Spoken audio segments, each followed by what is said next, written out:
mo'ate garraamitti gugee karaaniyoon naaf laatamte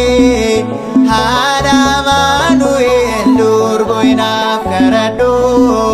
haadha Gooftaa Yesuus naaf kadhadhu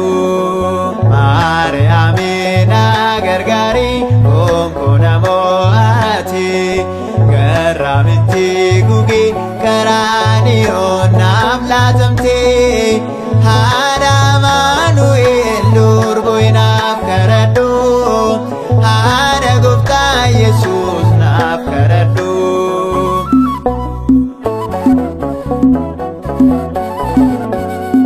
Natina gorii bowwaa bukkeen jira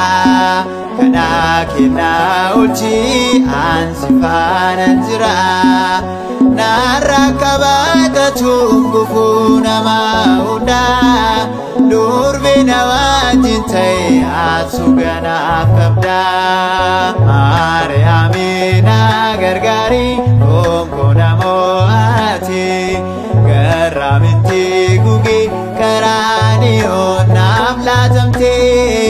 haadha Amaanu'el durboy naaf kadhadhu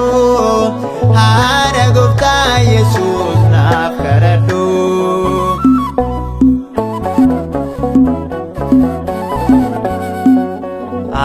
jireenya addunyaa yerootti dadhabu lafti natti hir'istee dadhabsiisuun cubbuun akkana yaadatuuf ilmi kee samiirraa jaalala keetiin na qabadhu ofitti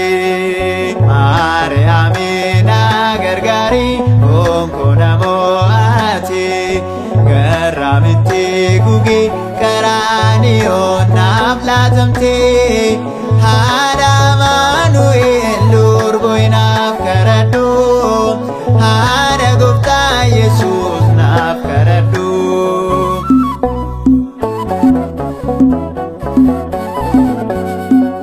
jaalalli haadhummaadhaan namni saadda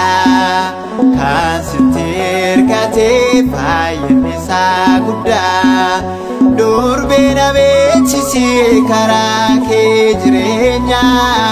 ilma keetu ta'e lubbuu kootiif beenya Maariyaamii na gargaari onkona mo'ate garraamitti gugee karaaniyoon naaf laatamte haadha Amaanu'el durboy naaf kadhadhu haadha Gooftaa Yesuus naaf kadhadhu